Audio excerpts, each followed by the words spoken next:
But the one thing I did want to talk about that came up in the show the other day is this particular book here.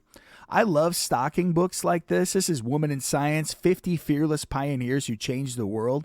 Um, this is a kind of book, if you're a parent, or you're going to be parents or whatever the case may be, this is the kind of book that you kind of really do want to consider having in the house, right? You want to normalize this kind of thinking. And you don't necessarily need to sit and read every single page and all of that, even though it would be totally rad if you did. You could do like one a night kind of a thing. But when people understand that the world is a big place, and that these people existed, especially in this context here with these wonderful science ladies, that normalizes that path. Does that make sense?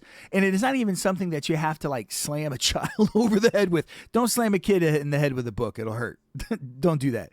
But just having the book around, accessible, in a place where the young person will walk by it, it'll become normal for that young lady to consider a career in STEM and not necessarily be saddled or burdened with some of the tropes that society would sometimes rather us be burdened with, if that makes sense. And I'm getting, and hear my heart, like, do not construe this in any way as a negative. I really just do mean this a positive. There's a place for everyone and a path for everyone. And I'm not knocking any particular path.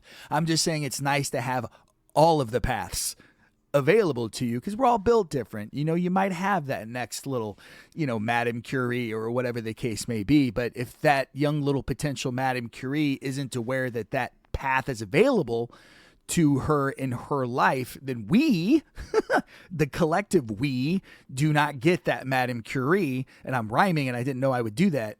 But do you understand the point I'm trying to make? So let's normalize these paths. We don't necessarily have to force the kids down any particular path. We just need to let all these, this is what school should be doing, right? Now, hopefully it is, but all of the paths are available. And then it's our job as parents to find out what best path for that kid, for that kid, not necessarily, to make that kid happy long term, because that's really the ultimate goal. Yes, we need to be sustainable, but if we're not happy, what's the point? So that's all I wanted to say. I'm having a bad day. Find me a plumber.